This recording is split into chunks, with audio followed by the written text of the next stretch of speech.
Hello, boys and girls. This is Mrs. Burkholder, and I'm going to talk to you guys more about frogs and toads. So right here we have a bullfrog. Okay, and this is our vocabulary page. So if you received your packet already, you'll remember this page from being in there, or if you haven't received it, you'll be getting a page that looks just like this in your packet. So let's go ahead and go over the vocabulary words. The first one is life cycle, changes that happen to a person, animal, or plant. Frog spawn, a group of frog or toad eggs. Tadpole, fish-like stage of a toad or frog where they have gills to breathe underwater. Amphibian, small animals that spend part of their life cycle in water and part of their life cycle on land. Froglet, a young toad or frog that still has its tail and breathes air with lungs. Habitat, the natural home of an animal or plant, and not a group of toads. So let's talk about some fun facts.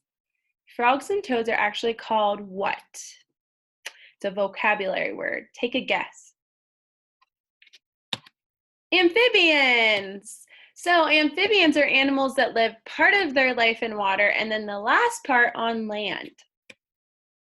Toads are actually a classification of frogs, but they are very different. A group of toads are called a knot. Some more facts. Frogs can be found on every continent but Antarctica. There are over 3,500 species of frogs. In Pennsylvania, none of the frogs or toads have tails. There are 16 species just in Pennsylvania. Some types of frogs you might find in Pennsylvania would be a bullfrog, northern green frog, a pickerel frog, a wood frog, and a southern leopard frog. Okay, some types of toads you might find in Pennsylvania. Eastern American toad, spade toad, and the Fowler's toad. Did you know that frogs and toads can sing? They have vocal cords like us. You want to listen to some? Let's go ahead.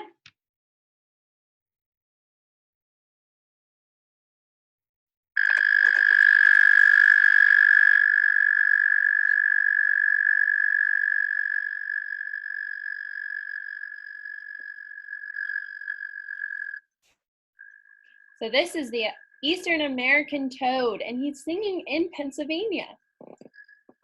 Do you hear him?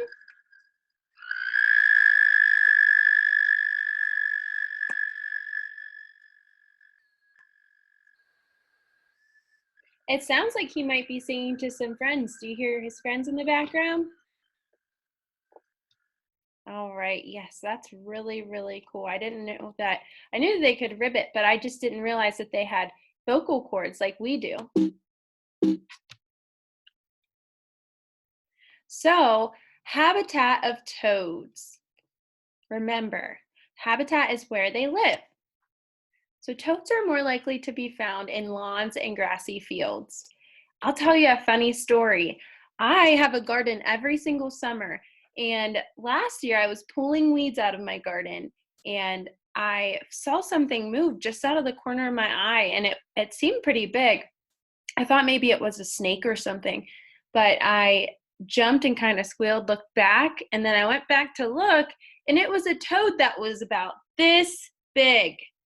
Oh boy, he scared me, but I didn't realize that there are some toads, I think it was the Eastern American toad, that like to go into gardens too. So I don't know if you guys have a garden, but you want to watch out for those toads. And again, they're found on every continent except Antarctica. All right, well, what about the habitat of frogs? How are they different? Well, frogs can be found in or near lakes, ponds, or streams. They need the water to survive. Yep, and they won't be found in oceans because they cannot survive in the salty water. They need the fresh water, which are found in around where we live, like ponds or streams or lakes. And they're not going to be found in Antarctica again. All right, boys and girls, So I have a surprise for you. We are going to be watching Mrs. Mishler. She actually has frogs and she has them as eggs. She has a pond by her house. So, what we're going to be doing is we're going to be watching some videos with her in them as well. So, are you guys ready? Do you want to see some real frog eggs? All right, let's jump over and listen to what she has to say for us. Hi kids! Today we are going to be showing you the beginning phases of the life cycle of a frog. The first phase in the life cycle is this phase. These are called frog spawn, and inside each tiny little egg is an embryo, a tiny little tadpole, just waiting to be born. My assistant Mesa is in a small little pond near our house, and she's working on collecting some frog spawn for us in her net. Let's take a look.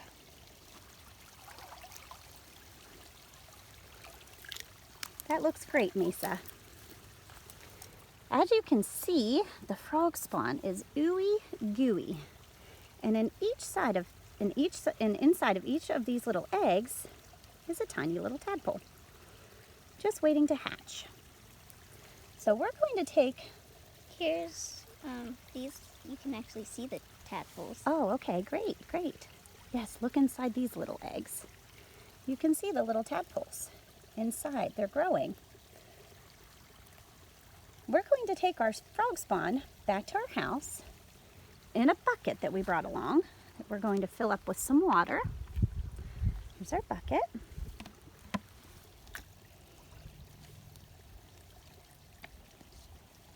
Mesa's going to put the frog spawn inside the bucket, and we're going to take them back to our house, and we're going to observe them for the next few weeks.